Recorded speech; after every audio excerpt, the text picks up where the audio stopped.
analysis for businesses. SWOT analysis is a planning tool that helps business to identify their strengths, weaknesses, opportunities, and threats. स्वॉट analysis एक इस तरह का planning करने का एक स्रोत है जहां पर आप अपने बिजनेस के सभी जो भी स्ट्रेंथ है, कुछ वीकनेसेस है, आने वाली अपॉर्चुनिटीज है या मार्केट में किसी तरह का डर बना हुआ है, वो सब चीजें आप यहाँ से कैलकुलेट करते हैं। वो एक सब बेटर प्लान आप पहले ही करके रख लेते हैं। In this presentation we will explore the different aspects of SWOT analysis and how it can be used by business students. यहाँ पर आप देखेंगे कि कैसे हम SWOT analysis कर सकते हैं अपने business से regarding. At the other hand, how we can overcome the weaknesses and the threats and convert into a strength and opportunities.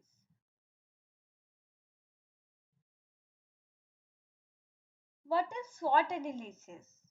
SWOT analysis help in identifying the internal and external factor that affect the growth and profitability of the business. It is a tool that help in strategic planning, risk assessment, and decision making. This analysis is a simple yet powerful approach to help business chart out their future course of action. इस planning के through आप जानेंगे कि आप strategy planning कैसे कर सकते हैं, रिस्क जो आने वाला है उसे कैसे कैलकुलेट किया जाए, कैसे असेस किया जाए, देन आप एक बेटर डिसीजन प्लान कैसे कर सकते हैं। अगर फर्स्ट आप स्वॉट एनालिसिस करते हैं अपने बिजनेस के अंदर, तो at the end of the year आपको क्या ओवरकम होने वाला है, क्या बेटर अपॉर्चुनिटीज मिलने वाली है, वो सब चीजें आप यहाँ से जानते हैं, यहाँ से नई चीजें आप सीखते हैं। Now, so the first point is strength of a business. The first point, unique selling point. A strong USP can help differentiate the businesses from the competitor. Quality product or services. High quality products or service can help attract and retain customer. Third point, strong branding. Strong and consistent branding can help increase brand awareness and loyalty among customers.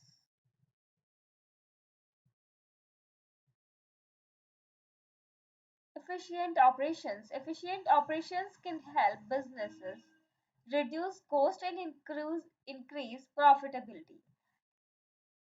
When we are calculating the strength of the business, we can see here in our business they have some unique selling point, USPs we can say.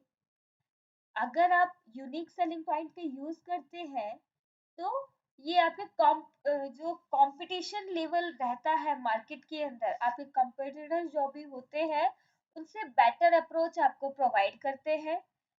Quality products of a service, जो आपका quality है products का वो increase आप यहाँ से कर सकते हैं, आप स्ट्रॉन्ग ब्रांडिंग कर सकते हैं जिससे आपका बिजनेस एक स्ट्रॉन्ग पॉइंट पर जाता है जो आपके बिजनेस की स्ट्रेंथ कहलाती है। Now weaknesses of a business. अब यहाँ पर हम देखेंगे हमारे बिजनेस के अंदर कौन कौन सी वीकनेसेस आती है जिससे हम लैक करते हैं, हमारा प्रॉफिट अदर लोगों की अपेक्षा कम होता है। The first point is overworked employees.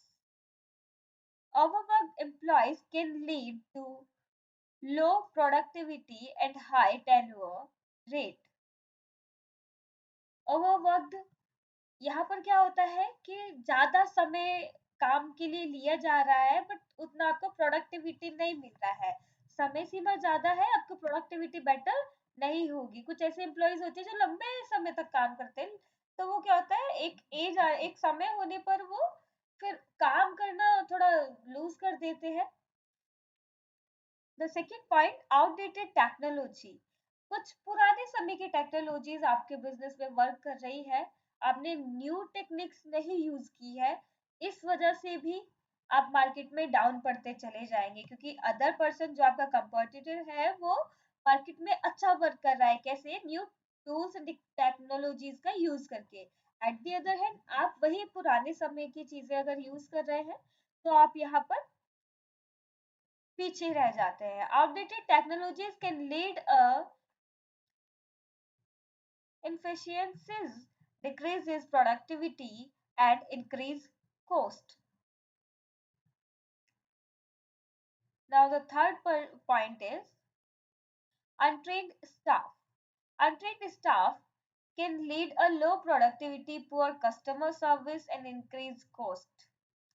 अगर आपका जो स्टाफ है वो ट्रेन नहीं है तो वो किसी भी काम को बहुत स्लो प्रोसेस में वर्क करेगा। At the other hand customer को नहीं समझ पाएगा रिक्वायरमेंट किस चीज की है, और आपका कॉस्ट तो पूरी लग जाएगी लेकिन आपको बेटर कस्टमर नहीं मिलेंगे, बेटर प्रॉफिट वहां पर नहीं मिलेगा। Now the fourth point is low cost flow, sorry, low cash flow. Low cash flow can lead to reduced investment in a business, decreased profitability and increased risk. अगर आपके product का price लो है तो यहाँ पर क्या होगा, डिक्रीज प्रॉफिटेबिलिटी, आपका जो प्रॉफिट है वो डिक्रीज हो जाएगा एंड इंक्रीज रिस्क। मार्केट में जो प्रोडक्ट सेल आउट होता है कस्टमर को जो हाईली जो चीज दिखती है वही बिकती है, सिंपल सा फंडा है हमारे बिजनेस का। तो अगर आपका प्रोडक्ट मार्केट में दिख नहीं रहा है और लो प्राइस होने के कारण भी दब गया है तो यहाँ